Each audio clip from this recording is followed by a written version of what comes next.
La guerra con los Estados Unidos era algo que venía anunciándose desde el inicio de las guerras separatistas en el continente.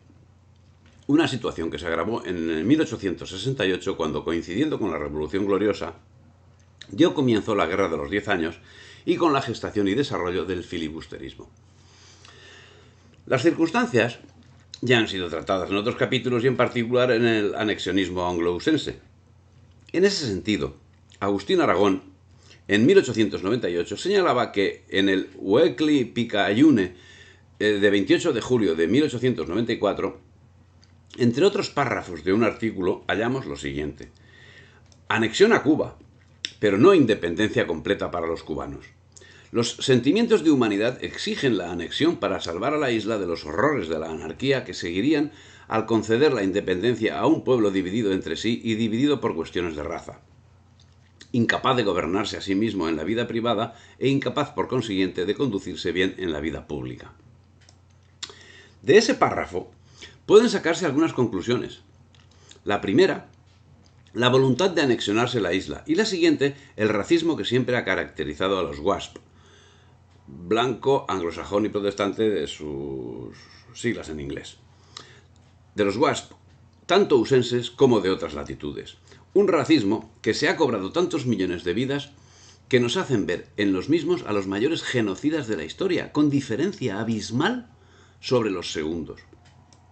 Unos genocidas que, derrotada España a principios del siglo XIX, ya no encontraron cortapisas a sus fechorías, que alcanzaron los 5 continentes, exterminaron el 100% de los habitantes de Tasmania, redujeron a zoológicos los pocos nativos norteamericanos que dejaron vivos, redujeron al borde de la extinción a las poblaciones de Australia y Nueva Zelanda, crearon unas hambrunas en la India que se cobraron, según la BBC, la vida de 9 millones de indios, realizaron persecuciones infames contra diversas tribus en la América Española, donde también terminaron con los Selknam, en Patagonia. En los Estados Unidos implantaron la ley de Lynch, que les sirvió además de ingentes ingresos económicos merced a las postales y la realización de actividades turísticas en torno a la misma. Y en Inglaterra, en la misma Inglaterra, llevaron a cabo unas terribles purgas por las cuales fueron condenados a colonias miles de infelices. Gran cantidad de esos infelices fueron transportados en condiciones mucho peores que las del ganado a Australia y a Nueva Zelanda. Y los que tuvieron la suerte de sobrevivir a la travesía se encontraron en un régimen de feroz esclavitud, si bien la BBC de hoy les da el título de colonos. Y estando presos como estaban, la misma BBC les acusa de haber protagonizado el exterminio de las poblaciones indígenas, cuando ese trabajo fue obra del mismo ejército. Sirva esta explicación como preámbulo para apuntar alguna liviana circunstancia de quienes liberaron Cuba, Puerto Rico, Filipinas y el resto de la España ultramarina. Y debe servir porque justamente esos libertadores fueron los creadores de la leyenda negra contra España, los mismos que en esa época justificaban su actuación vomitando epítetos contra España. Nunca habían dejado de hacerlo, pero desde que se reanudó en 1895 la insurrección de Cuba, los políticos gringos, tanto los usenses como los británicos, jaleados además por la prensa amarilla de todo el mundo, no habían cesado de insultar a España y a la verdad en todos los tonos y con los epítetos más injuriosos. Pero ahora resultaba el ataque verdaderamente letal, porque España no era sombra de lo que había sido, ni cultural, ni económica, ni militarmente hablando. La monarquía y los políticos surgidos de la guerra franco-británica para la dominación de España, vulgo Guerra de la Independencia, y de ahí en adelante fueron los encargados de conseguir tan exitosamente esos objetivos. España ya no era ese pueblo emprendedor, generoso, brillante, que había mantenido el orden en el mundo. Solo le quedaba, eso sí, la valentía de sus hombres, que se perdía en la nada al carecer de dirigentes dignos de su altura. Por otra parte, estaba el mundo anglosajón, los WASP, en la escena Estados Unidos, de los que Agustín Aragón comentaba en esos momentos. Son un pueblo grande, pero no un gran pueblo. Son un coloso, pero no una gran nación. Y si es verdad que han demostrado tener un vigor asombroso y que han dado pruebas de virilidad sin igual, lo es también que esto lo han logrado a expensas de la moralidad. Ay del que entre los angloamericanos no adquiere el todopoderoso oro. La posesión de este metal es entre ellos el único fin de la vida y para lograrla todos los medios se justifican. De aquí resulta que en ninguna parte del globo florece tanto el crimen como entre los yanquis. Pero no era solo la falta de moralidad usense. No podía, a estas alturas, acusar de inmoralidad a quien siempre fue inmoral. La inmoralidad británica fue combatida durante siglos por los galeones españoles. Los piratas ingleses a los que tanto se ha jaleado, y se jalea, no eran sino unos desarrapados que sí consiguieron en ocasiones sonados botines, pero en ambas ocasiones se vieron forzados a huir con el rabo entre las piernas o imposibilitados de huir al verse colgando de una soga. A esa degeneración se unieron otras degeneraciones. La verdadera causa moral de la situación padecida por España no fue otra que nuestra propia degeneración, que hizo caer nuestra patria en la esencia de la degeneración de la que ya entonces se alimentaba Europa y los Estados Unidos. Esa falta de moralidad había puesto Cuba en el ojo del huracán como antes lo había puesto en Luisiana o en Florida, por ejemplo, territorios que contra derecho le fueron vendidos por los vendidos políticos que en el momento administraban la ya incipiente colonia. España, que se había convertido en suministrador necesario de su propio territorio. En ese sentido, Julio Pérez señala que España carecía de intereses geopolíticos y de estrategia. Y dice, la guerra hispano-norteamericana responde en todo momento a la iniciativa, los intereses geopolíticos y la planificación estratégica de los Estados Unidos. España, por el contrario, no desea la guerra, no hace un uso estratégico de sus posesiones ultramarinas y carece de un proyecto viable para los territorios en disputa. Se trata, por tanto, con toda claridad de una guerra de agresión. Pero es que esos intereses y esa estrategia habían sido puestos al servicio de los enemigos de España, y los gestores del gobierno hacían oídos sordos al clamor. Ya habían cometido la felonía de abandonar Santo Domingo. Ahora tocaba el turno al resto de las Antillas y como colofón al Pacífico. Era público y notorio que Cuba y Puerto Rico, españolas, se interponían en los proyectos geopolíticos usenses. Ambos enclaves eran punto capital en la estrategia usense, como lo había sido Santo Domingo, y ese extremo era manifestado sin rubor de manera reincidente, hasta el extremo que en el mensaje presidencial de diciembre del 96 el presidente Cleveland manifestaba que la hostilidad abierta contra España no era inconcebible. Una estrategia que una nación ultramarina como era España debía estar a la orden del día, por pura supervivencia. Una estrategia que quedó en evidencia en 1885 con el conflicto de las Carolinas, cuando el gobierno cayó en la cuenta que no existían en todos los mares puntos donde los barcos pudiesen suministrarse del carbón necesario para su funcionamiento. ¿Solucionó el gobierno esta cuestión? ¿Por qué no lo hizo?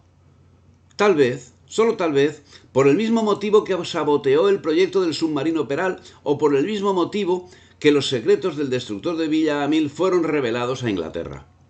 Y en cuanto al telégrafo, ¿es posible que teniendo en cuenta la configuración de España, Europa, América, Pacífico, Filipinas, no se hubiese buscado una alternativa a la dependencia de Inglaterra? Al estallar la guerra en el 98, los enlaces telegráficos entre las capitanías generales de Cuba, Puerto Rico y Filipinas con Madrid pasaban forzosamente por tendidos de cable submarino propiedad de empresas de Estados Unidos y de Inglaterra. Esas carencias, vitales, son producto inequívoco de las carencias que, como venimos señalando, no pueden ser otras que las carencias de gobierno y de proyecto nacional, porque cuando, como es el caso, el anuncio de la guerra fue muy anterior al 98, no es solo la maquinaria bélica la que debe estar en perfecto estado de uso, que no lo estaba precisamente, sino los esfuerzos morales, materiales y tecnológicos que fueron sistemáticamente saboteados por el propio gobierno español. Y para mayor gozo del enemigo, esas carencias eran de conocimiento público. Así, en el 98, el agregado militar británico en La Habana, Mayor Leverson, señalaba en una exhaustiva y detalladísima exposición de las fuerzas españolas en Cuba la capacidad de habituallamiento y disposición de las mismas. Y decía, ausencia de una organización adecuada para oponerse a un enemigo exterior y por la insuficiencia de modernos cañones para la defensa costera. La gran dificultad creada al defensor que no tiene buenas comunicaciones en su territorio. Esto dejó prácticamente aisladas a muchas de las tropas españolas. La declaración de guerra tomó a las fuerzas españolas en Cuba desprevenidas para enfrentarse a un enemigo exterior y a los insurgentes al mismo tiempo.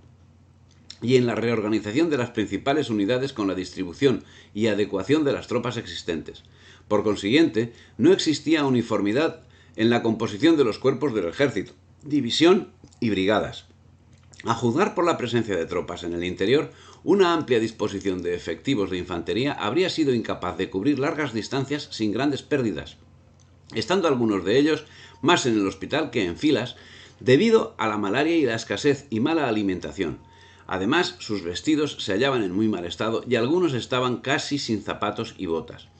Los caballos de la caballería se hallaban en malas condiciones durante el bloqueo, pues solo se tenían alimentos para los caballos y hierba de Guinea, para 2 meses. En la declaración de guerra entre España y los Estados Unidos de América, en el 28 de abril de este año, fue inmediatamente acordado por las autoridades de la isla en poner la capital de la isla de Cuba en condiciones de ofrecer una seria resistencia a un ataque por parte del enemigo. Las baterías costeras estaban en ese momento sin finalizar y los trabajos de armarlas no habían concluido. El mando de ingenieros de la fortaleza se pone a completarlos. A este relator le resulta francamente difícil comentar estos extremos, que por supuesto juzga como ciertos, y en la línea de la política llevada por Inglaterra respecto al control de las capacidades del ejército español, ya llevado a cabo tanto en las acciones de Santo Domingo como en las de Tetuán o de Ifni. Pero el ministro de la guerra del momento, Manuel Correa y García, que forzosamente debía estar al cabo de lo señalado, declaraba poco antes de comenzar el conflicto: no soy de los que alardean de seguridades en el éxito, acaso de romperse las hostilidades, pero soy de los que creen que de 2 males este es el mejor. El peor sería el conflicto que surgiría en España si nuestro honor y nuestros derechos fuesen atropellados. Y Álvaro de Figueroa y Torres, el conde de Romanones, pensaba que lo único digno de conservarse era la paz interior, para lo cual, y para salvaguardar a la par el honor de la milicia, España debía rendirse a la fuerza de los acontecimientos, o lo que es lo mismo, al papel que le era marcado por Inglaterra, y acudir a la guerra como único medio honroso de que España pudiera perder lo que aún le restaba de su inmenso imperio colonial. La rechifla final de los agentes británicos. La venta estaba asegurada.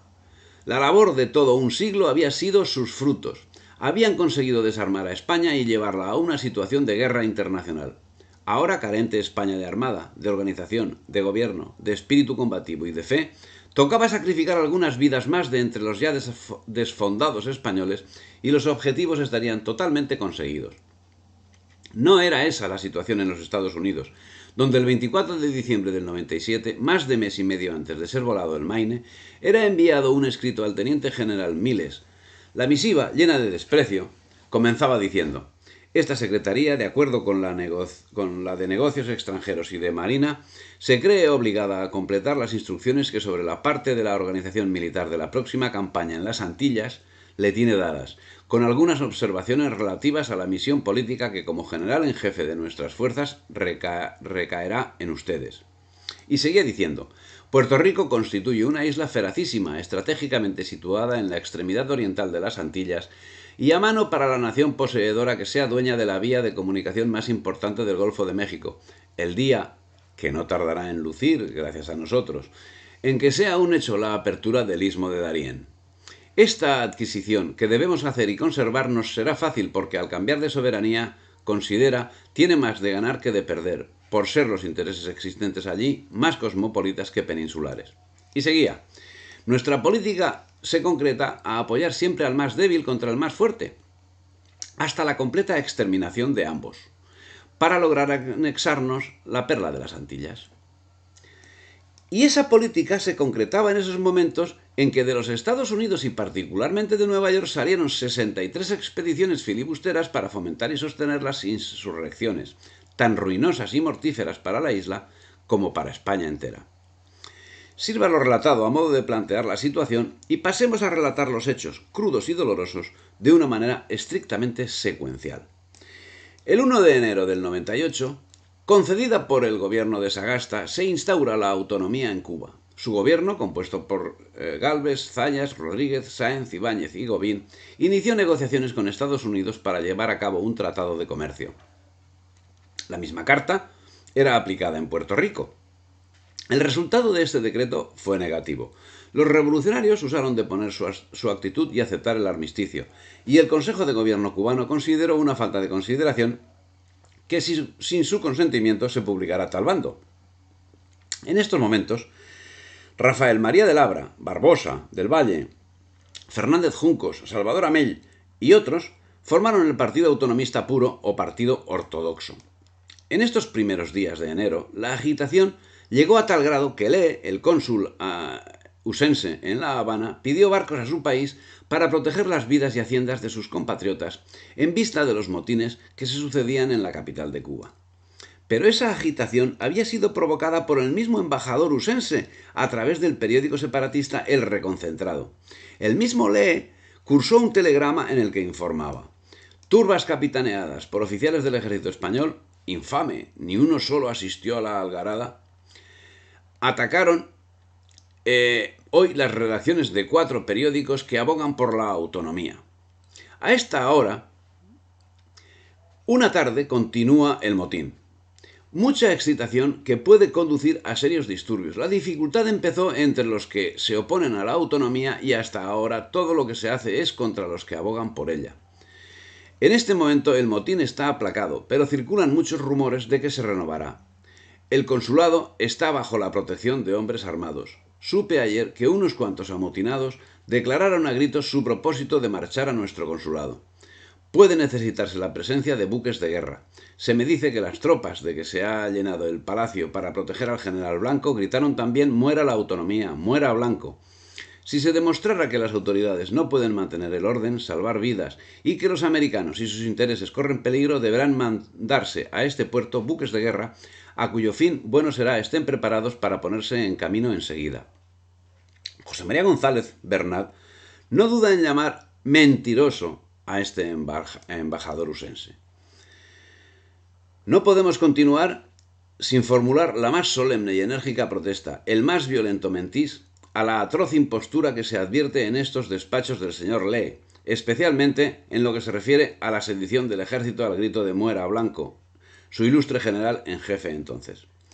Los Estados Unidos desplegaban su marina en torno a Cuba y el día 25 entraba el Maine en La Habana, al respecto de cuya visita escribía Juan Valera el 7 de febrero del 98. A despecho de las autoridades de Cuba, a pesar de toda la prudencia y paciencia del pueblo y de los voluntarios armados, la gente de la tripulación del Maine, saltando en tierra y paseando en La Habana por calles y plazas, pudiera ser mal mirada y tal vez ofendida. Esperemos que no suceda esto, pero si no sucede, se deberá a la circunspección y al juicio de nuestros compatriotas, que harán estéril la intención aviesa que algunos atribuyen al envío del Maine a Cuba. Evidentemente se trataba de una provocación, y de algo más. A principios de febrero del 98, los usenses tenían merodeando Cuba los acorazados Maine, Massachusetts, Indiana, Iowa y Texas, los cruceros Montgomery, Detroit, Nashville, Brooklyn, New York y Marblehead, y los torpederos Vesuvius, Forter, DuPont, Erickson y Terror. Total, 16 barcos de guerra. En la noche del 15 de febrero del 98 se producía el primer acto importante de la parodia. El acorazado Maine sufría una serie de explosiones que lo llevaron a pique, mientras la Armada Española prestaba las ayudas oportunas a la tripulación. Corrió gravísimo peligro el crucero Alfonso XIII, debido a lo muy cerca que estaba el Maine. Sin embargo, maniobró hábilmente, se ancló junto al Maine, lanzó al agua sus botes y participó activamente en el rescate de los tripulantes, ayudando por los botes de los demás vapores españoles. A mayor abundamiento, un notable marino usense, el vicealmirante Erben, declara, según se lee en un telegrama fechado ese día en Nueva York, que el Maine voló por explosión originada en sus propios almacenes y que esas cosas ya habían sucedido antes. Opiniones que eran apoyadas por el mismo embajador usense, Lee, quien declaró que su opinión respecto a la explosión era que se había producido por descuido en la limpieza de los torpedos. Pero inmediatamente la prensa usense presentó el hecho como un acto de guerra provocado por España, mientras el 25 de febrero se cursaba el siguiente telegrama desde Washington. Informes alarmantes de Cuba, recibidos ayer tarde, indicando que la catástrofe del Maine se debió a una mina submarina, han producido la mayor agitación, hasta el punto de que aún los hombres más importantes y conservadores han perdido sus cabezas. Se aguarda con ansiedad el informe oficial americano. Si éste declara que la catástrofe se debió a un accidente, creo que puedo asegurar a su excelencia que el peligro actual terminará. Pero si por el contrario el informe alega que el accidente se debió a una mano criminal, tendremos que afrontar la más grave situación. Ante semejantes informes que anunciaban la posible entrada en guerra y como si las circunstancias vividas hasta el momento no fuesen suficientes para atender esas cuestiones, el gobierno español trató el estado de las defensas de Cuba, siendo que en oficio del 23 de febrero se señalaba que no había en La Habana ni en los arsenales de la península elementos para remediar siquiera las averías de los buques en los combates, y así la primera consecuencia del primer choque naval había de ser necesariamente dejar inactiva a la mayor parte de la escuadra para todo el resto de la campaña, aunque se triunfara del enemigo. Todo marchaba conforme marcaba el guión. Estados Unidos acusó a España de haber colocado una mina submarina bajo el acorazado, argumento utilizado para declarar la guerra a España. Sin embargo, resulta bastante plausible que el hecho hubiese sido provocado de manera premeditada por los mismos Estados Unidos, máxime cuando el 25 de febrero, 10 días después del autoatentado, el comodoro Dewey concentraba sus fuerzas en Hong Kong dispuesto a atacar Manila. Tal vez con objeto de dar dramatismo al asunto, el 21 de febrero, el gobierno husense nombró una comisión de 4 miembros, presidida por el capitán William Sampson, para investigar el caso, y el general Blanco hizo lo propio. Los peritos husenses declararon que el Maine fue destruido por la explosión de una mina submarina, mientras los peritos españoles señalaron que la explosión fue interior y producida ya por la caldereta de la Dinamo, ya por combustión espontánea del algodón pólvora con que se cargan los torpedos. Todo hacía indicar que el dictamen de los peritos españoles era el correcto. Algo, por otra parte, nada extraño si tenemos en cuenta que anteriormente, y como el Maine, habían sufrido accidentes de combustión espontánea del carbón el Olympia, el Wilmington y el Brooklyn y el Oregón. Debían pasar 100 años para que alguna luz alumbrase algo.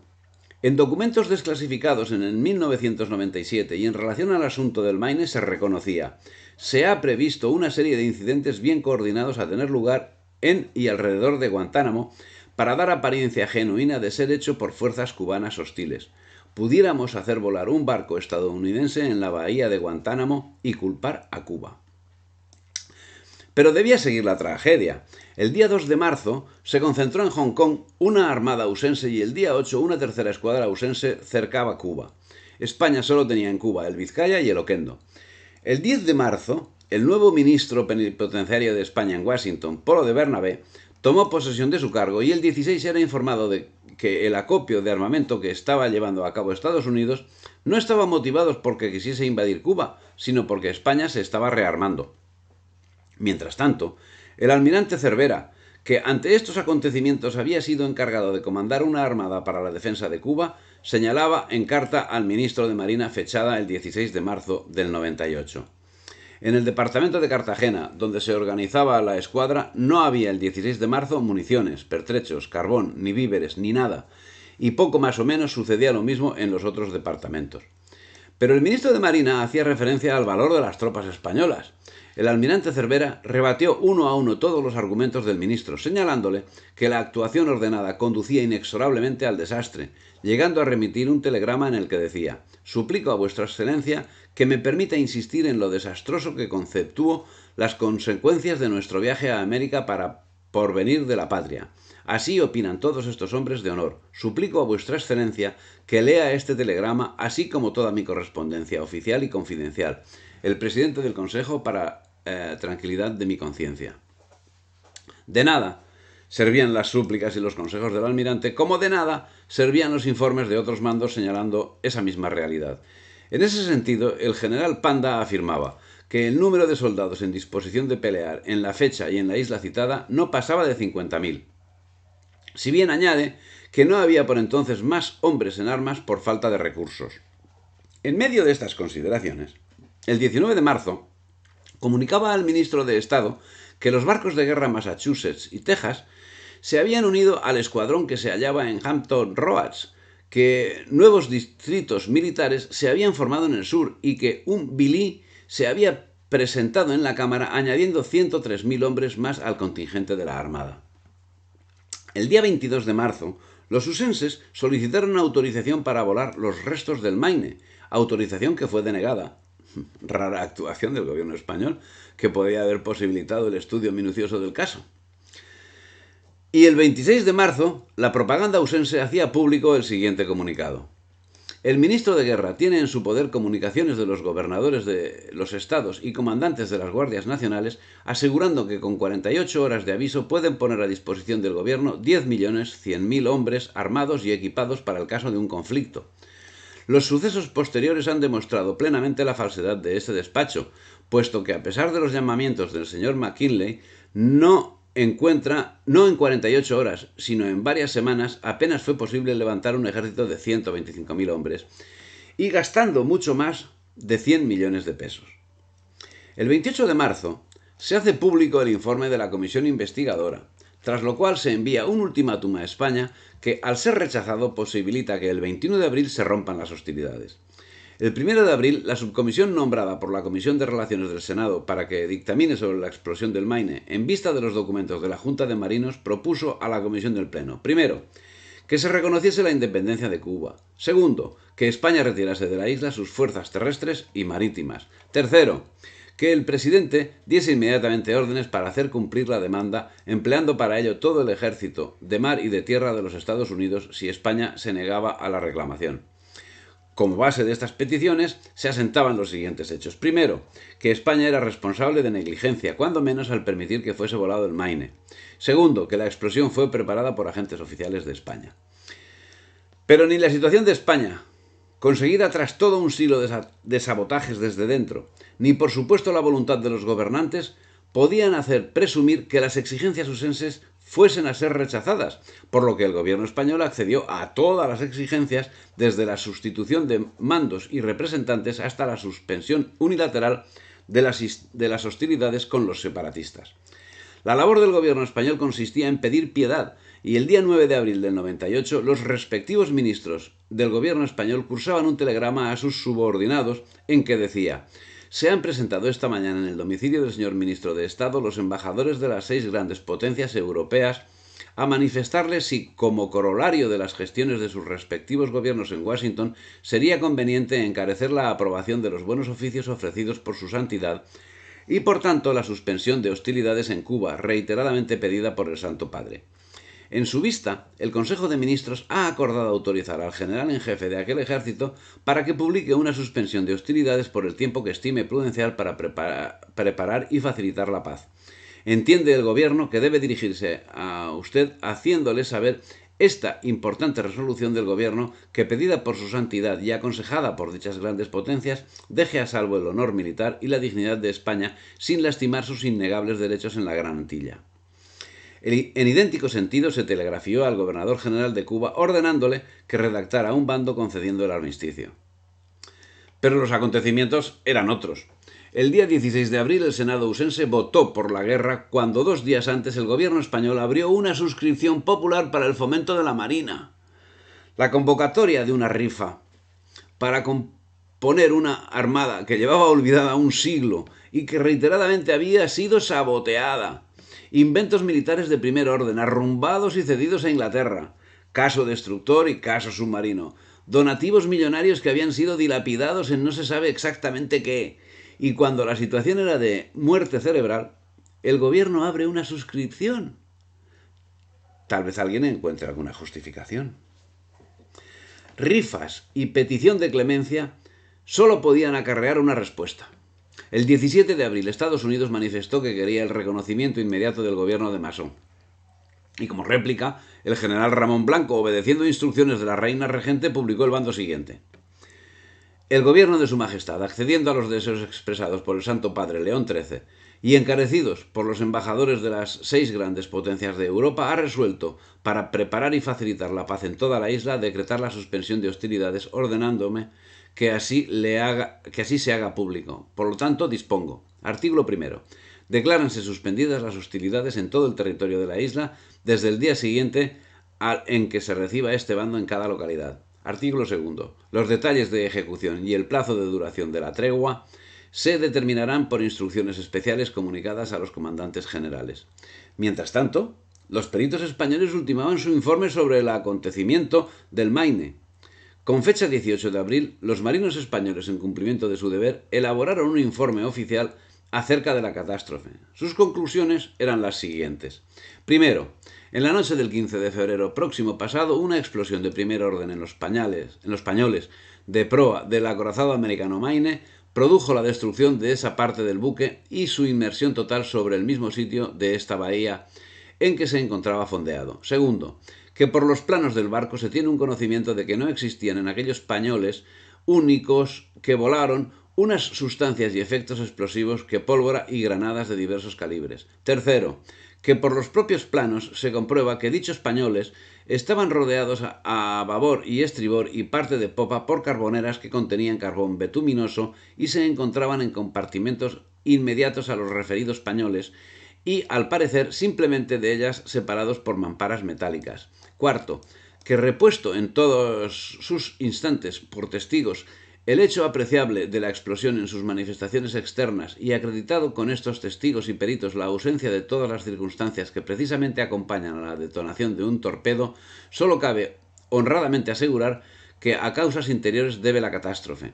Quinto, que la naturaleza del tipo emprendido y el respeto a la ley que contra el principio de la absoluta extraterritorialidad del buque de guerra extranjero han impedido poder precisar siquiera aventuradamente el indicado origen del siniestro, a lo que también han contribuido la imposibilidad de establecer la necesaria comunicación tanto con la dotación del buque náufrago como con los funcionarios de su gobierno comisionados para investigar las causas del hecho referido. Sexto, que el reconocimiento interior y exterior de los fondos del Maine, cuando sea posible, de no alterarse con el motivo de los trabajos que se realizan para su extracción total o parcial, esos mismos fondos y los del lugar de la bahía en que se encuentra sumergidos justificarán la exactitud de cuanto va dicho en este informe, sin que por ello se entienda requiere esa comprobación la certeza de las presentes conclusiones.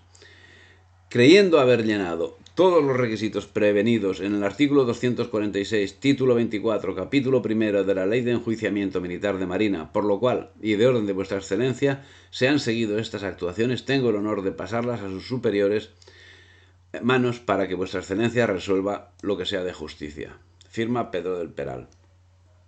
Evidentemente, no se limitaban las actuaciones a la redacción de informes, y mientras en Madrid cubrían el expediente con la convocatoria de una suscripción popular, el 18 de abril el Congreso de Estados Unidos aprobaba una resolución conjunta dando plenos poderes a McKinley. Desde ese día se sabía que la guerra sería inevitable. 4 días después, el 22 de abril, la Marina Ausense bloqueaba La Habana, el 23 Matanzas, Cárdenas, Mariel y Cabañas, y el 27 Cienfuegos. La situación marcaba claramente qué iba a ocurrir y Cánovas preveía que tanto una guerra larga como una paz deshonrosa traería la revolución en la península. La única solución era una rápida derrota, de la que pareciera que el ejército y la marina salían con honor. No era el único que preveía qué iba a suceder. Carlos Riabaja, soldado que resultó prisionero, dejó escrito en su libro de memorias: la cosa está en litigio, y ojalá a los gobernantes actuales alguien sobrenatural les ilumine y opten por no declarar la guerra a los Estados Unidos, porque bien quisiera equivocarme, pero será nuestra perdición. España va al abismo, pero al abismo insondable. Sufrirá una caída de la que no se levantará, quizás en muchos siglos. Pero Carlos Ría, que mostraba estar al corriente de la realidad, era una víctima más de las acciones que el enemigo llevaba a efecto desde el mismo gobierno de España. Hechos concretos y generalidades, debidamente relacionados con los acontecimientos, son los que nos pueden dar una versión más acertada de la realidad. Así, hecho concreto y personal es el relatado por el citado, como hecho concreto y puntual es el que nos relata Antonio Crespo Massieu en relación con la actuación de un traidor, el capitán de navío Emilio Ruiz del Árbol. En abril, un poco antes de que comenzaran los combates, el entonces capitán de navío Emilio Ruiz del Árbol, que estaba destinado en Cuba como jefe de la estación de Matanzas, desertó de su puesto y se marchó a los Estados Unidos. La prensa americana informó que se había detenido a un pasajero del mercante Panamá con documentación falsa a nombre de Remigio Zapatero, que portaba una carta cifrada, pero que se le había identificado como un oficial de la Marina Española que había estado destinado años atrás en Washington. El detenido estaba en Cayo Hueso, sede del Centro de Operaciones de la Inteligencia Naval.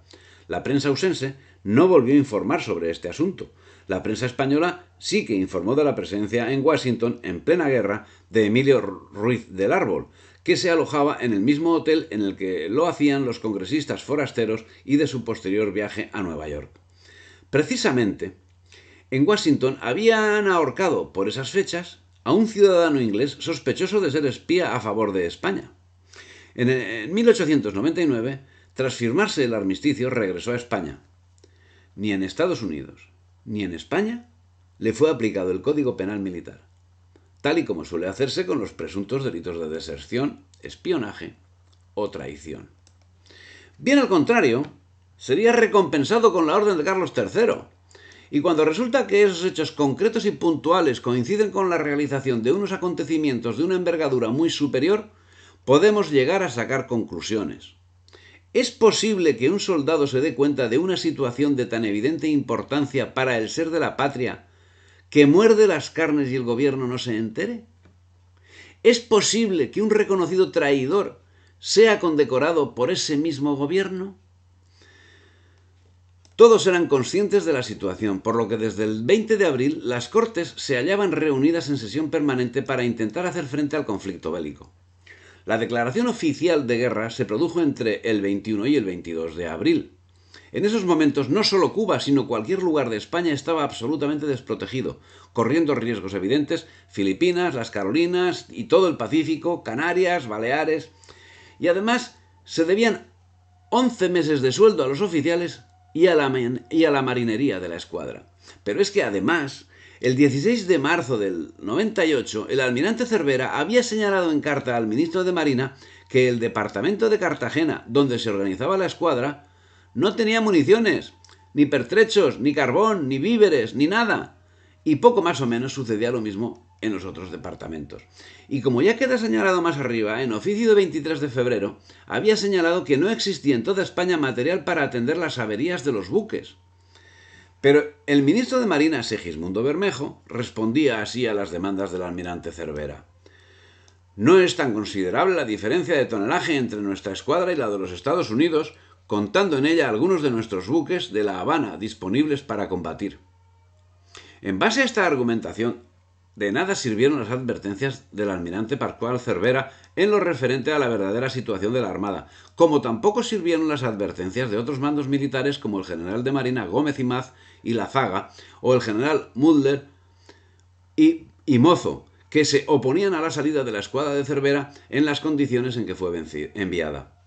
De nada servían las advertencias, pero es natural que así se actuase en el momento decisivo cuando llevaban décadas laborando en ese sentido. En ese orden, el 8 de abril, por orden taxativa del gobierno, partió de Cádiz el contraalmirante Pascual Cervera hacia un destino incierto, sin bases de aprovisionamiento de carbón y con una armada de desguace. El almirante Cervera recibió un telegrama del ministro en el que se indicaba: la premura de la salida impide por el momento darle a conocer plan que solicita, pero lo tendrá, con todos sus detalles, a los pocos días de su llegada a Cabo Verde, pues seguirá a sus aguas un vapor abarrotado de carbón. Ni qué decir tiene que el vapor abarrotado de carbón no existía. Sin embargo, dispuesto a cumplir las órdenes y conocedor del fracaso al que los conducía, el almirante Cervera escribía al ministro de Marina: es imposible pintar la sorpresa y el estupor que ha causado en todos la orden de marchar a las Antillas, y en verdad tienen razón, porque de esta expedición no se puede esperar más que la destrucción total de la escuadra o su vuelta atropellada o desmoralizada, cuando en España podría ser la salvaguarda de la patria. Con el crucero acorazado Cristóbal Colón sin su armamento principal colocado, los cruceros protegidos Infanta María Teresa, Vizcaya y Almirante Oquendo, y los destructores contratorpederos Plutón, Furor y Terror del capitán de navío Fernando Villamil, partía el almirante Cervera a la defensa de Cuba, mientras el ministro Bermejo cursaba un comunicado al almirante en el que, entre otras cosas, le decía: tomarán la posición de cubrir las comunicaciones entre el seno mexicano y el Atlántico, procurando destruir Cayo Hueso, donde tiene hoy principalmente su depósito de víveres, municiones y carbón la escuadra de los Estados Unidos. Si esto se consiguiese y la estación fuese favorable, podría el bloqueo extenderse sobre sus costas del Atlántico para cortar sus comunicaciones y comercio con Europa. Todo esto salvo las contingencias que pueda resultar de encontrar usted combates en que se decidirá quién puede quedar dueño del mar. El almirante Cervera, que debió quedar admirado de lo que le encargaba a tan menguada escuadra, escribió una carta confidencial al ministro en la que se demostraba dispuesto a morir por la patria sin dejar de señalar por ello la realidad de sus fuerzas. El natural impulso de marchar decididamente al enemigo, entregando la vida en holocausto de la patria, era la primera nota que se dibujaba en todos, pero al mismo tiempo, el espectro de la patria abandonada, insultada y pisoteada por el enemigo, orgulloso con nuestra derrota, que no otra cosa puede obtenerse en definitiva yendo a buscarlos a su propio terreno con fuerzas tan inferiores, les hacía ver que tal sacrificio no solo era inútil, sino contraproducente, puesto que entregaban la patria a un enemigo procaz y orgulloso, y Dios solo sabe las funestas consecuencias que esto podría traer. Pero el gobierno estaba totalmente decidido a acabar el asunto de una manera rápida, por lo que procedió a la organización de otra escuadra, que al mando del general Cámara estaba compuesta por los cruceros Pelayo y Carlos V, los cruceros auxiliares Rápido y Patriota, los transatlánticos armados con cañones Hontoria, el Buenos Aires y el Piélago, el Giralda y los cazatorpederos Osado, Audaz y Proserpina, cuyo destino nunca alcanzado sería Filipinas. La calificación quizás más certera obtenida por esta armada de reserva la brindó el cónsul de los Estados Unidos en Port Said, quien al verla entrar en el canal de Suez telegrafió a su gobierno diciendo que estaba compuesta de 2 buques de guerra y de basura. En el curso del cumplimiento de las órdenes recibidas, el almirante Cervera no cejó en sus intentos por intentar cambiar lo que él interpretaba un inmenso error. Y el 22 de abril escribía al ministro: «El Colón no tiene sus cañones gruesos, y yo pedí los malos. Si no había otros. Las municiones del 14 centímetros son malas, menos unos 300 tiros. No se han cambiado los cañones defectuosos del Vizcaya y del Oquendo. No hay medio de recargar los casquillos del Colón. No tenemos un torpedo Bustamante. No hay orden ni concierto que tanto he deseado y propuesto en vano. La consolidación de servomotor de estos buques solo ha sido hecha en el Teresa y el Vizcaya cuando han estado fuera de España. En fin, esto es un desastre ya, y es de temer que lo sea pavoroso dentro de poco. Y no le molesto más. Considero ya el acto consumado y veré lo mejor que pueda salir de este callejón sin salida».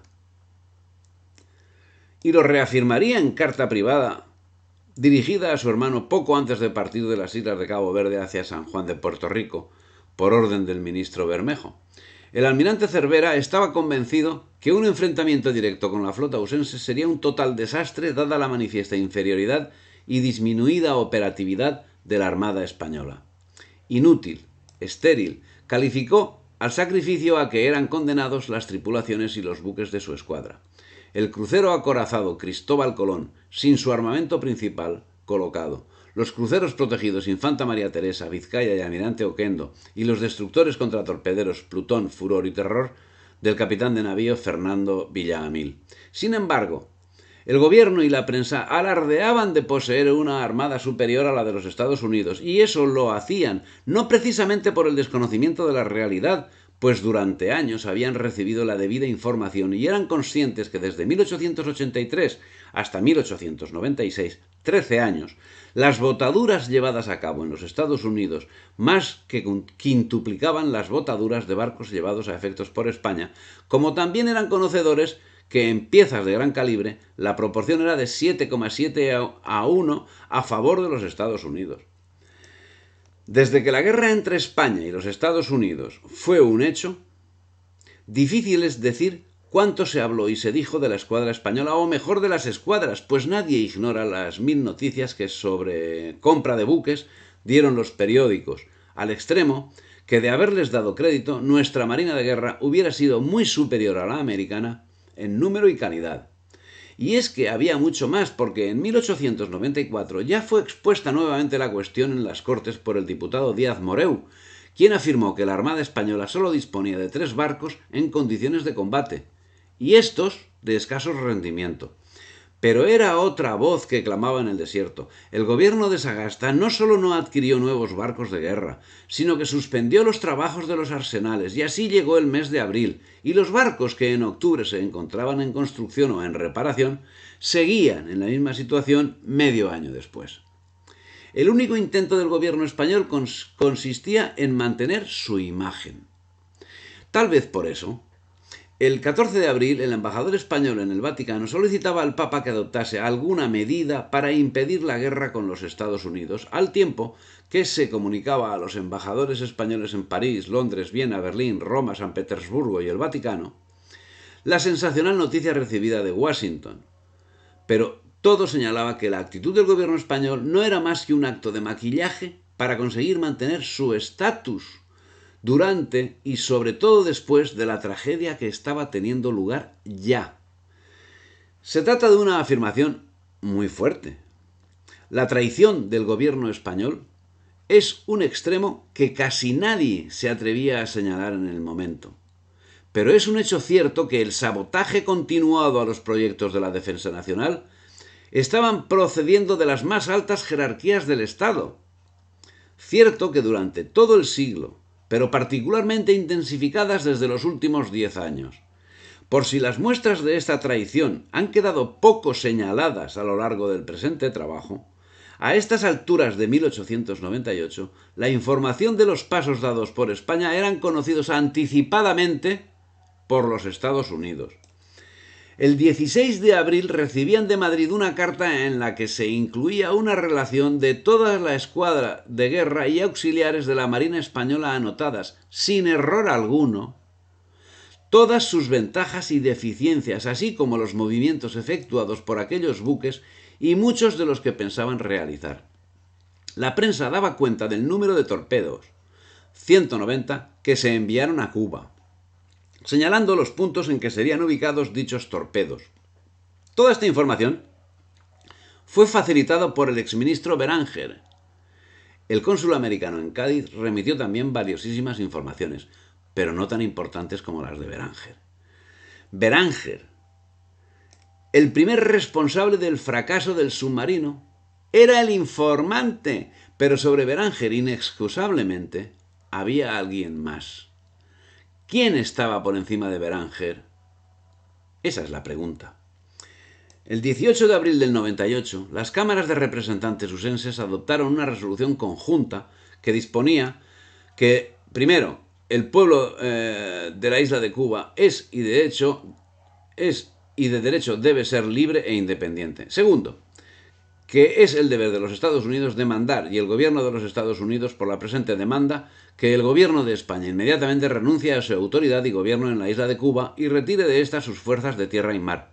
Tercero, que al presidente de los Estados Unidos se le ordene, y por la presente se le ordena y faculta, para usar todas las fuerzas de tierra y de mar de los Estados Unidos, así como para llamar al servicio actual de los Estados Unidos la milicia de los varios estados en la medida que pueda ser necesaria a los fines de dar efectividad a esta resolución. Cuarto, que los Estados Unidos, por la presente, niegan toda disposición o intención de ejercitar soberanía, jurisdicción o dominio sobre dicha isla, excepto en cuanto sea necesario para la pacificación de la misma, y afirman los Estados Unidos su determinación de dejar el gobierno y dominio de la isla a su pueblo tan pronto como esa pacificación tenga efecto. Esta resolución pasó en el Senado por 42 votos contra 35 y en la Cámara por 310 contra 6. El día 20 fue sancionado por McKinley.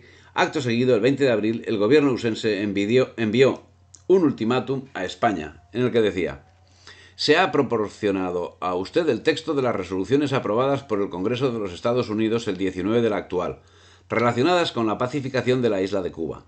Obedeciendo este acto, el presidente ordenó que inmediatamente se comuniquen dichas resoluciones al gobierno de Madrid, acompañando un aviso de este gobierno al gobierno de España para que renuncie a su gobierno y autoridad en Cuba y retire sus fuerzas militares y navales. Al dar este paso, el gobierno de los Estados Unidos protesta que no tiene intenciones o disposiciones de ejercer soberanía, jurisdicción o dominio en la isla, excepto para pacificarla y afirmar su propia determinación, que cuando logre su objetivo abandonará la isla y ayudará a sus habitantes para la clase de gobierno libre e independiente que deseen establecer. Si al dar la hora del mediodía del sábado próximo, el día 23 de abril, no se ha comunicado a este gobierno una respuesta satisfactoria a esta demanda y resoluciones por las cuales se obtenga la pacificación de Cuba, el presidente procederá en el acto y sin más aviso, haciendo uso de las facultades que le otorga el Congreso en dichas resoluciones, a llevarlas a efecto. Firma Sherman. Todo esto sucedió breves días después de la información privilegiada sobre la situación de las fuerzas españolas y 12 días después de la partida de Cervera. Las medidas adoptadas por Sagasta ante el ultimátum de los Estados Unidos fueron contundentes, nombrando no una, sino varias comisiones parlamentarias, al tiempo que hacía publicar en la prensa un estado del poder naval de ambas naciones, del cual resultaba para los profanos que España tenía tanta o más fuerza naval que los Estados Unidos. Y el día 20 se abrían las Cortes, y en ellas el ministro de Marina explicó dónde se podría suministrar carbón y víveres a la flota, una información que no debió recibir el almirante Cervera. El 21 de abril quedaron rotas las relaciones diplomáticas con los Estados Unidos y el 22 las costas de Cuba se encontraban amenazadas por buques de guerra ausenses que apresaban los mercantes españoles que se cruzaban en su camino, llevando a cabo un bloqueo que garantizaba la rendición de la isla, salvo que una acción de la Armada Española lograse levantar el bloqueo, algo que no se iba a producir. La situación era la señalada, pero la guerra no sería declarada por los Estados Unidos hasta el día 25, con efectos retroactivos al 21, con el fin de salvaguardar la legalidad internacional, ilegalidad a la que por supuesto el gobierno de Sagasta no prestaría la menor atención, y que por el contrario dotó de legalidad el bombardeo del puerto de Matanzas y la captura de los barcos mercantes españoles por parte de la Armada ausense antes de declarar la guerra. Y es que el 22 de abril el cañonero Nashville había cañoneado y capturado al vapor español Buenaventura en la costa norte de Cuba y cerca de La Habana al Pedro, conduciendo su presa a Cayo Hueso, al tiempo que de La Habana salían libremente los mercantes usenses Orizaba y Saratoga. Este acto de verdadera piratería, anterior a la declaración de guerra, fue causa de que el Congreso americano retrotrayese la fecha de la ruptura de hostilidades al día 21 de abril. Y el 25 de abril se produjo la declaración formal de guerra, que fue comunicada por la siguiente nota. Ministerio de Relaciones. Abril 25. El Congreso aprobó el día 20 de abril una resolución referente a la intervención para la pacificación e independencia de la isla de Cuba. El gobierno español, con fecha 21 de abril, informó al ministro americano en Madrid que consideraba esta resolución equivalente a una declaración de guerra y que por lo tanto retiraba a su ministro de Washington, terminando así todas las relaciones diplomáticas. Por esta razón, el Congreso aprobó hoy una resolución declarando que un estado de guerra existe entre ambas naciones, incluso el día 21 de abril. La coartada jurídica había sido servida, justamente por el gobierno español. ¿Otro error del gobierno de la colonia? Habrá quien así lo crea. Y los separatistas cubanos no dudaron en convertirse de inmediato en colaboradores de la invasión. Ya el día 18, Calixto García se había ofrecido a los Estados Unidos de Norteamérica. Ahora tocaba hacerlo de forma oficial, por lo que la Junta Cubana de Nueva York se apresuró en declarar que el gobierno cubano y su ejército cooperarían efectivamente con los invasores usenses. La prensa informaba de la situación, y La Vanguardia, del 26 de abril del 98, publicaba lo siguiente. Telegrafían de Nueva York diciendo que el almirante Sampson ha dicho al gobierno que sería temerario intentar ningún ataque a la plaza de La Habana, a menos de surgir disensiones interiores y no marchar de acuerdo con fuerzas de desembarco numerosas para realizar un ataque por tierra.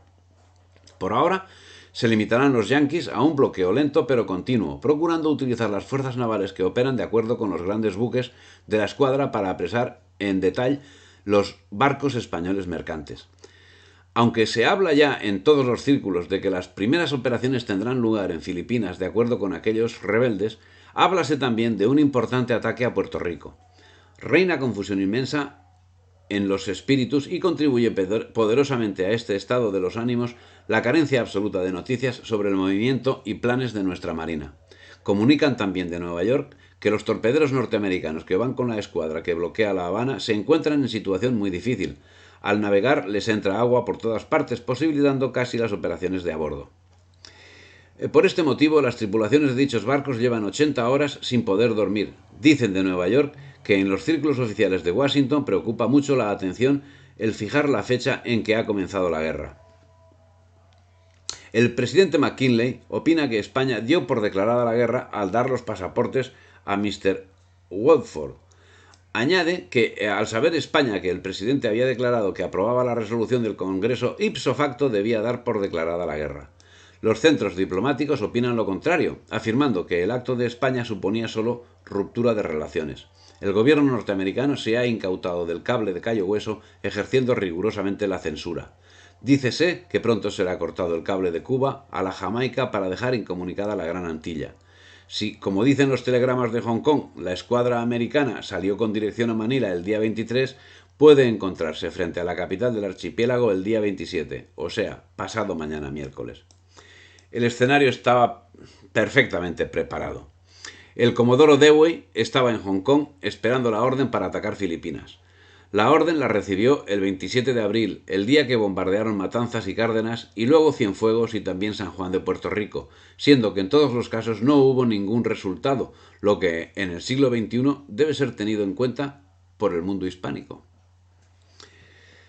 Remarquemos que ni con la complicidad del gobierno del enemigo tuvieron los usenses resultados positivos en su ofensiva. José Müller, militar español en servicio, señalaba los acontecimientos. Se presentaron delante de La Habana con gran aparato de buques y rompieron el fuego sobre ella, pero como los cañones de la capital, única ciudad de la isla que está verdaderamente defendida, que son más de 300 y algunos de gran calibre, Krupp y Ordóñez, no estuvieron ociosos, y como sus proyectiles echaban abajo chimeneas a gran distancia y la empresa no se presentaba tan fácil como creían, desistieron de ella, no sin que uno de sus buques de combate varase en los Colorados, de donde pudieron sacarlo, porque afortunadamente para ellos no era época de nortes, dedicándose a empresas más modestas y menos peligrosas. El 30 de abril es rechazado un intento de desembarco usense en Pinar del Río. Un nuevo intento sería también rechazado el día 4. Solo pudieron desembarcar con la indispensable colaboración de los separatistas en Santiago, y es que la campaña en tierra era menos incierta para España que el enfrentamiento en el mar. La guerra se desarrollaría principalmente en el mar, en el Caribe y en Filipinas, contraviniendo la opinión en contra de los jefes de la Armada Española que pretendían concentrar la vieja flota de que disponían para defender las costas peninsulares y las Islas Canarias y Baleares, y forzando a que las previsibles expediciones de desembarco usense en Cuba y Filipinas se viesen sometidas a una guerra de guerrillas y de ataques marítimos a sus líneas de aprovisionamiento. Pero la Orden de Madrid, más acorde a los intereses anglosajones, fue dirigir los barcos hacia Cuba y Manila y presentar una imposible rotura del bloqueo de la flota usense en una operación manifiestamente imposible que además dejó desguarnecida la península y el eje Baleares-Estrecho-Canarias en el conocimiento de que existía además un pacto ruso-alemán por el que se pretendía la ocupación de las Baleares. Se empezaron a reforzar las defensas artilleras del estrecho de Gibraltar y ello provocó una crisis con Gran Bretaña, que también amenazó con enviar una flota para bombardear puertos españoles. Finalmente, lo que más asustaba era que una flota norteamericana pudiese ocupar las Islas Canarias. El temor compartido de las grandes potencias europeas a que Estados Unidos se pudiera acercar al Mediterráneo, que los ataques a España desencadenaran la caída de la monarquía y un desesperado último esfuerzo diplomático del gobierno Sagasta evitaron estos escenarios. Evidentemente, esa situación no podía llevarse a efecto, no podían dar la puntilla a unos agentes que estaban cumpliendo tan a la perfección su cometido. Y es que esos esfuerzos diplomáticos no tendían a conseguir un mejor posicionamiento de España, sino a garantizar su sumisión, manifiestamente verificada ya durante los últimos 100 años, lo que dio suficientes garantías e impidió el cumplimiento de la manifiesta amenaza, mientras al propio tiempo Inglaterra, lo mismo en Jamaica que en Hong Kong y a despecho de la neutralidad, favorecía los movimientos de los barcos usenses. El 1 de mayo, el teniente Andrés Rowan, del ejército usense, coordinaba en Bayamo las acciones del ejército de invasión con los separatistas cubanos. Esa entrevista sería la primera de una serie que no acabaría hasta la derrota final. El 12 de mayo, la escuadra usense del almirante Sampson bombardeó San Juan de Puerto Rico. Desde el 30 de abril del 97, la plaza no había disparado un solo tiro de guerra. 101 años de paz. El 18 de mayo, se inició el bloqueo de La Habana, que se prolongaría por espacio de 2 meses. Ese mismo día formaba gobierno Sagasta. El día 19, tras un lamentable periplo en el que, contra las promesas del gobierno, no encontró lugar donde cargar carbón, milagrosamente llegó el almirante Cervera a Santiago, con la escuadra inoperativa por falta de combustible. La llegada de estos 6 buques inspiró verdadero entusiasmo entre el elemento peninsular sano de Santiago de Cuba, tanto mayor cuanto que nadie quiso creer eran los únicos que mandaba España, en términos que se le llamó la primera división, y el que menos esperaba 2 divisiones más. Los que no se formaban ilusiones, los que sabían a qué atenerse, los que conocían la realidad de las cosas, eran los que venían en los buques. Pero si los buques no representaban mejoras sensibles en la defensa de Santiago, tampoco Santiago representaba garantía para el resguardo de la flota, ya que en la plaza no había, al estallar la guerra, más que 6 piezas modernas de retrocarga, a saber, 2 obuses Mata de 15 centímetros, 2 cañones Krupp de a 9 centímetros y 2 Plasencia de a 8 centímetros, inútiles a todos los efectos contra los acorazados y cruceros atacantes. Según acta de la Junta Central de La Habana, todos los cañones de A8 eran inútiles, por cuya razón, lejos de ser eficaces, eran peligrosos. A este respecto, el almirante Cervera volvió a remarcar la triste realidad y manifestó que las tropas harían un mejor servicio en tierra, ya que la escuadra podía considerarse perdida desde que salió de Cabo Verde. Veía evidente que solo quedaba el arrojo de los militares españoles frente al enorme aparato militar usense y la traición del gobierno y de la monarquía españoles. Con ese bagaje, el 25 de mayo la cañonera ligera, una pequeña embarcación de 20 metros de eslora, puso fuera de combate al torpedero usense Cruising, de 142 toneladas. Fue el primer combate de la guerra. El mismo día fue apresado por la flota usense el vapor inglés Restamel, cargado con carbón destinado a la flota española. Al respecto, el comandante del San Paul, C.D. Sigsme, señala en el informe: su capitán manifestó francamente que esperaba ser capturado. Y tanto él como su tripulación mostraron buen talante por haber sido apresados y parecían satisfechos del resultado. Hombre, eran ingleses. Entre piratas andaba el juego. Pues 5 días antes, el 20 de mayo, barcos usenses izaron bandera española con objeto de tener acceso al cable telegráfico submarino para cortarlo.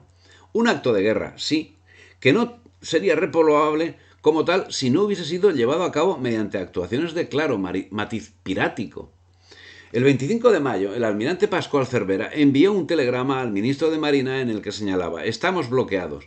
Califiqué de desastrosa la avenida para los intereses de la patria.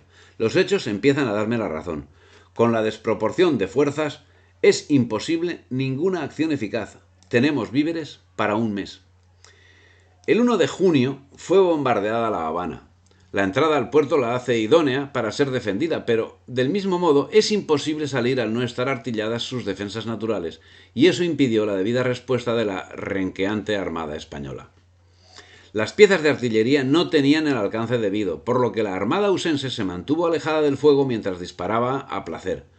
Todo era consecuencia de la actuación llevada a cabo con anterioridad y que posibilitaba la total indefensión.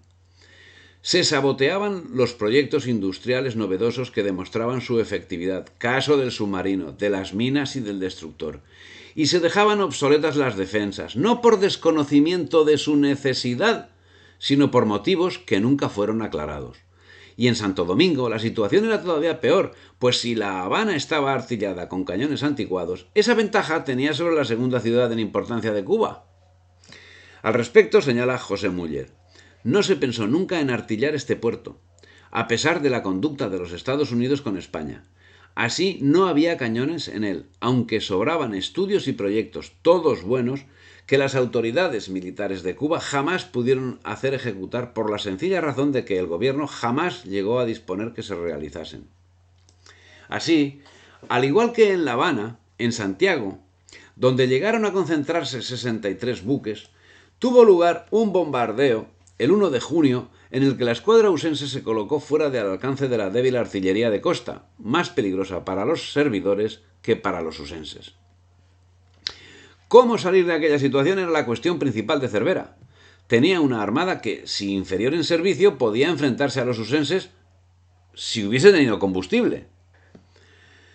Por otra parte, la armada usense se mantenía durante el día a distancia de tiro de la bocana del puerto, con el fin de hundir a todo barco que se pusiese en la misma, mientras que por la noche mantenían la boca del puerto iluminada con sus reflectores, siempre a distancia superior de la potencia de tiro de las baterías de costa. Pero aún Santiago se encontraba en mejores condiciones de defensa que otras localidades.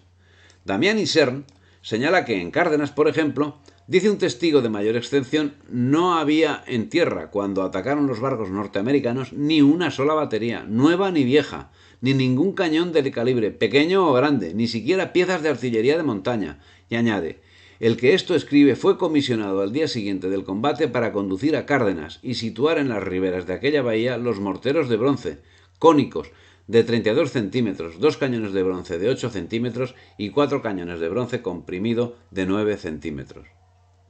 A esta situación se unía la carestía de alimentos, pero el gobierno seguía a su aire, y el ministro de la Guerra, general Correa, enviaba un telegrama al capitán general de Cuba, Ramón Blanco, en estos términos: la situación muy seria de Filipinas nos obliga a mandar allá buques y refuerzos de tropa tan pronto como sea posible. Con objeto de poder contener con la escuadra del enemigo en Manila, será indispensable mandar allí una escuadra que no sea inferior. Ahora hay allí solo 2 buques de guerra, y uno de ellos creo que no puede pasar el canal. La única cosa que podemos hacer es enviar todos los barcos de la escuadra de Cervera que puedan salir de Santiago. Pero antes de adoptar una resolución en ese sentido, el gobierno desea conocer su opinión con respecto al efecto que podría producir en el polo de Cuba la retirada de la escuadra de Cervera. Este movimiento sería tan solo temporal, y una vez conseguido el objetivo de Filipinas, la escuadra volvería a Cuba sin pérdida de tiempo y fuertemente reforzada. Evidentemente, la farsa debía continuar. Con los tristes medios que se contaban, el día 3, en Santiago, fue echado a pique el crucero auxiliar usense Merrimack, que junto a otros 20 buques usenses bloqueaba la ciudad. La acción fue tomada como un triunfo, pero en esta ocasión todo hace indicar que la explicación de los usenses relativa a que había sido intencionado para bloquear el puerto es la correcta.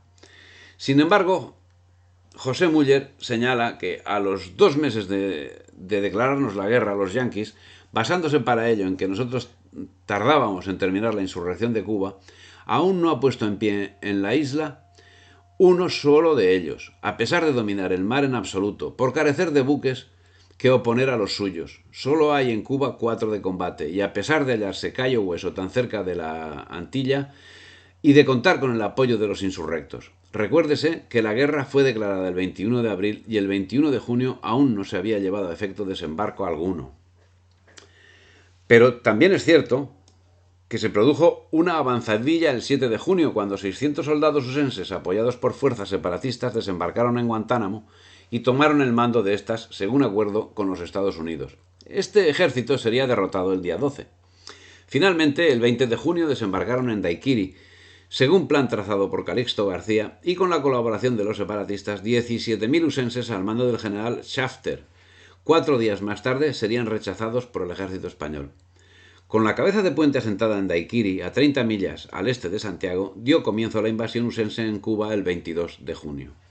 El 1 de julio, 12.000 hombres, según ellos mismos aseguran, fue dirigido por el general Wheeler, segundo jefe del ejército invasor contra el Caney en Santiago, que estaba defendido por el general Vara de Rey, con 520 hombres y 2 piezas de artillería. 10 horas duró el combate, que finalmente fue ganado por los usenses.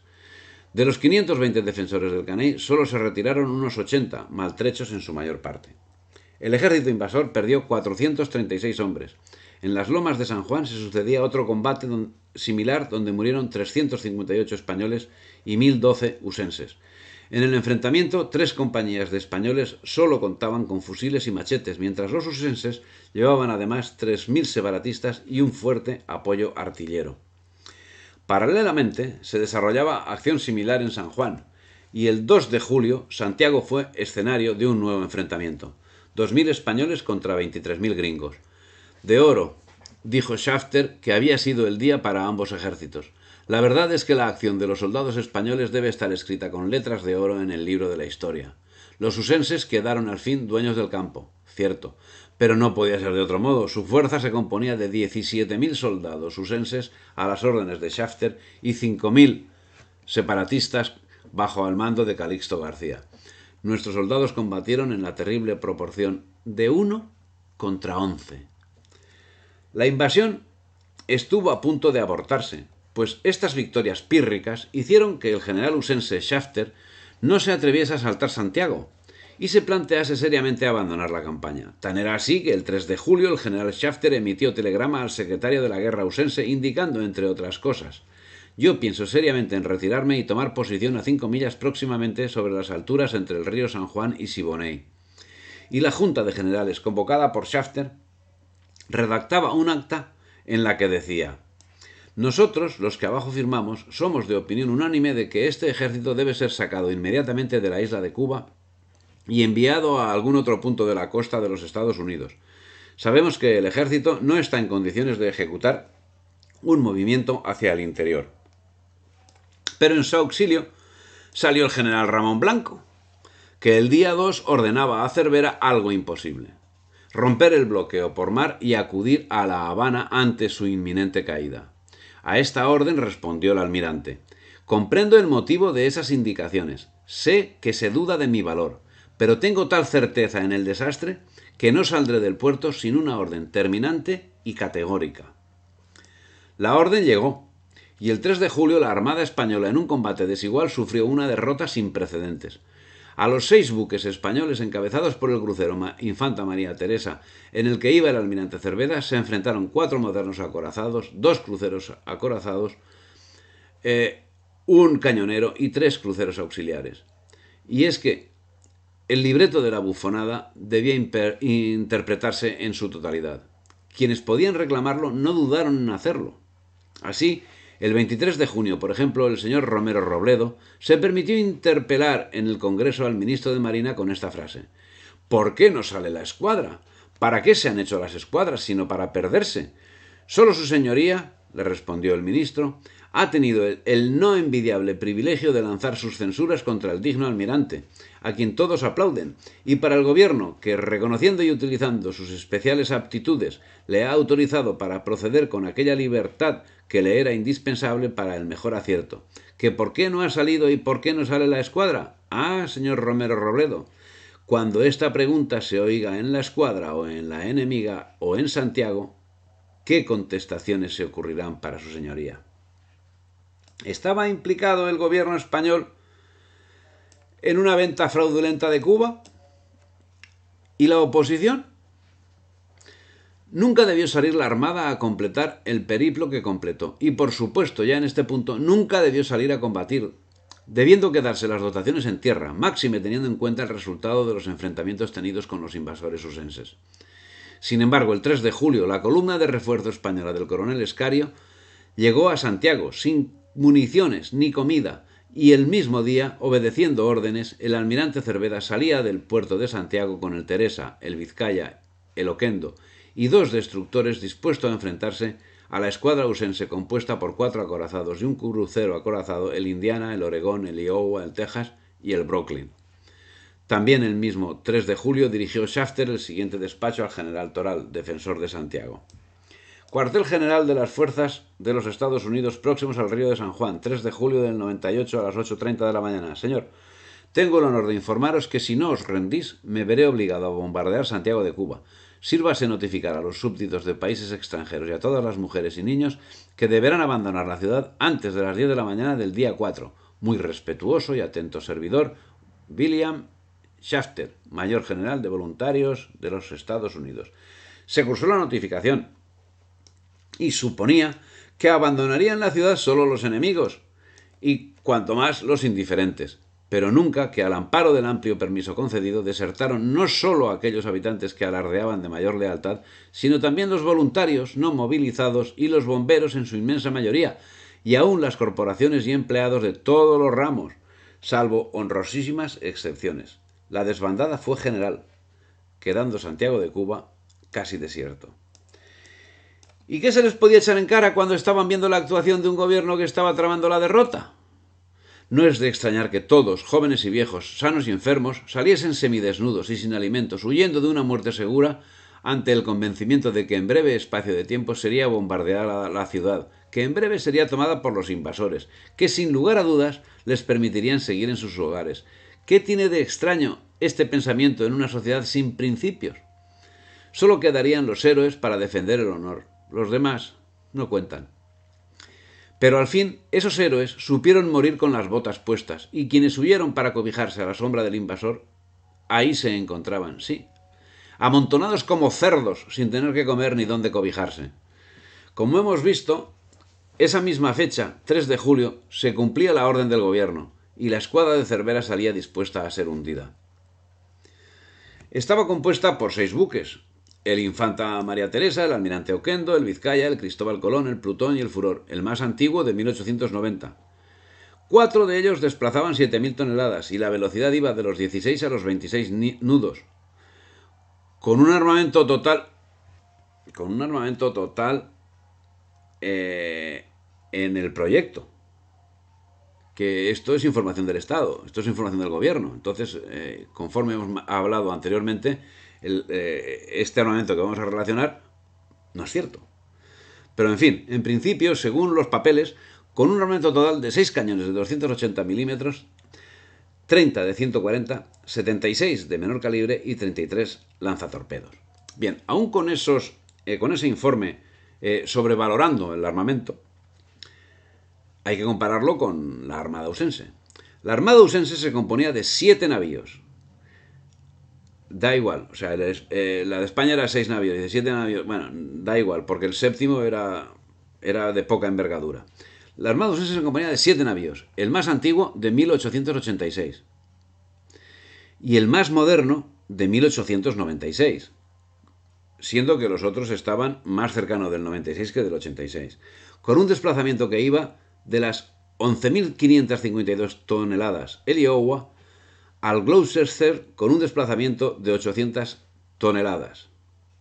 Estamos hablando de que el que más desplazaba de los buques españoles era 7.000. Estamos hablando de que desplazaba 11.552.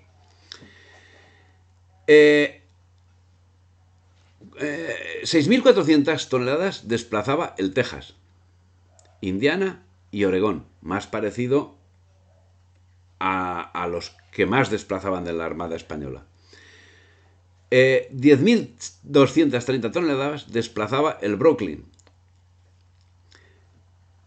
9.375 el New York. Su potencia de fuego conjunto era 8 cañones de 330 milímetros.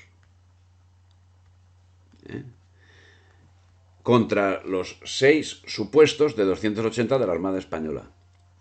30 de 203 milímetros contra los supuestos 30 de 140 milímetros de la Armada Española. 14 de 152 milímetros. Bueno, aquí ya no hay comparación con los de la Armada Española porque no existían. 12 de 127 milímetros, 91 de menor calibre y 27 lanzatorpedos. Bueno, en cualquiera de los casos, o sea, si ya con los datos facilitados por el gobierno ya el armamento era muy superior, siendo que la Armada estaba sin armar, pues la situación nos la podemos imaginar. El caso es que el Infanta María Teresa, el Almirante Oquendo y el Furor sufrieron un bombardeo infernal en la misma bocana del puerto. Recordemos que además no tenían combustible. Luego los usenses pusieron fuera de combate al Vizcaya y tomaron el Cristóbal Colón. Tan pronto como apareció el Teresa por la bocana, fue recibida por el fuego del Iowa e Indiana, seguido por el Brooklyn y el Texas. En pocos minutos fueron barridas sus baterías de 140 milímetros, que no tenían ninguna protección, pero siguiendo el plan trazado, el Teresa se lanzó a abordar al Brooklyn, insignia del almirante Schley, quien para evitarlo cayó a estribor alejándose de la acción y estando a punto de abordar al Texas. El Teresa, por su parte, para no ser víctima del espolón del Texas, cayó a su vez a estribor, corriendo a lo largo de la costa, y al poco tiempo recibió 2 impactos de 305 milímetros del Iowa que inutilizaron al buque porque le seccionaron la tubería principal de vapor, provocando un formidable incendio. El barco se estaba quedando sin movimiento. Tenía las cubiertas abarrotadas de muertos y heridos y fuera de servicio las baterías. El comandante había sido retirado herido y el almirante, que dirigía personalmente la maniobra, no encontró otra solución que vararlo para que no cayese en poder del enemigo. El Oquendo, cogido bajo el fuego del Oregón y del Indiana, corrió la misma suerte y fue a varar totalmente inutilizado cerca de donde lo había hecho el Teresa. El Vizcaya, aprovechándose de que el Teresa le cubrió en los primeros momentos, pudo alejarse un poco más, pero fue destruido enseguida por el Iowa, Oregón y Brooklyn. Los dos destructores fueron aniquilados tan pronto aparecieron en la boca, muriendo el jefe de la flotilla, Fernando Villamil. El Colón, mejor protegido aunque carente de sus cañones principales, pudo resistir más y se alejó bastante hacia el oeste, pero al acabarse el escaso carbón de buena calidad que llevaba a bordo, empezó a ser cazado por los Brooklyn, Oregón, Texas y Nueva York, quedando bajo el fuego de estos sin poder contestar con eficacia por carecer de su artillería gruesa. En estas condiciones, el comandante decidió hundir el buque a unas 70 millas al oeste de Santiago, abriendo sus válvulas de fondo. A las 13:15 horas del combate, el combate había terminado, aunque hasta la noche no cesaron los incendios y las voladuras por ellos producidas. La escuadra de Cervera quedó entonces convertida en unos cuantos montones de plancha retorcida. El María Teresa, en llamas, encalló 6 millas al oeste de la salida del canal, y el propio Cervera tuvo que nadar hacia la costa. Allí montó un hospital provisional hasta que más tarde se rindió al mando naval norteamericano. El Oquendo corrió la misma suerte y después el Vizcaya. El capitán del primero se suicidó después de dirigir la evacuación de su tripulación. Solo el Colón logró huir, pero se le acabó el carbón y volvió a tierra tras una corta batalla. El total de bajas fue de 2.225 españoles, 323 muertos, 151 heridos y 1.670 prisioneros, y en la flota norteamericana solo un muerto y 2 heridos. Entre los prisioneros, como hemos dicho, el almirante Cervera, que junto al resto de prisioneros fue trasladado a los Estados Unidos. El capitán de navío Evans, comandante de Iowa, al recibir en su buque al almirante Cervera, le saludó con estas palabras: «Caballero, sois un héroe. Habéis realizado la hazaña más sublime de todas cuantas guarda la historia de la Marina». Este mismo jefe norteamericano, al relatar meses más tarde la llegada de los prisioneros a su buque, dice: «Con respecto al valor y energía, nada han registrado las páginas de la historia que pueda asemejarse a lo realizado por el almirante Cervera. El espectáculo que ofrecieron a mis ojos los dos torpederos, meras cáscaras de nuez, marchando a todo vapor en pleno día bajo la granizada de los proyectiles enemigos, solo se puede definir de este modo: fue un acto español». El cazatorpederos Terror fue el único buque de la escuadra de Cervera que sobrevivió a la tragedia. El despacho de Sampson de 4 de julio del 98, dando cuenta del combate, decía: «Mi escuadra ofrece a la nación como regalo, con ocasión de la fiesta de la independencia, la destrucción de toda la escuadra de Cervera. Ninguno escapó. A las 9:30 de la mañana la flota trató de huir y a las 2 de la tarde el último barco, el Cristóbal Colón, embarrancó a 60 millas del oeste de Santiago y arrió el pabellón. El María Teresa, el Oquendo y el Vizcaya viéronse obligados a encallar, incendiados y deshechos, a 20 millas de Santiago. El Furor y el Plutón fueron destruidos a menos de 4 millas del puerto. Nuestras pérdidas consisten en un muerto y 2 heridos. Las del enemigo llegan probablemente a algunos cientos por los cañonazos, las explosiones y los ahogados. Hemos hecho unos 1.300 prisioneros, entre ellos el almirante Cervera». Tras el desastre, al general Arsenio Linares Pombo, jefe de la capital oriental, solo le quedó la opción de capitular. El New York Herald decía en el relato de la triste gesta: «El enemigo se lanzó contra nosotros sin cuidarse de su espantosa inferioridad. Aquellos héroes desesperados que provocaban el combate ofrecían un espectáculo sublime que, a no dudarlo, pasará a la historia». Prácticamente estaba todo terminado. Pero el día 7, Shafter se mantenía en sus posiciones sin atreverse a acometer Santiago, que sería bombardeada los días 10 y 11, mientras era rodeada por 30 regimientos usenses. Finalmente, en la madrugada del 13 de julio, el general en jefe autorizó al general Toral para capitular la ciudad de Santiago, pero a las 6 de la tarde del mismo día le comunicó que la capitulación debía ser resuelta por el gobierno.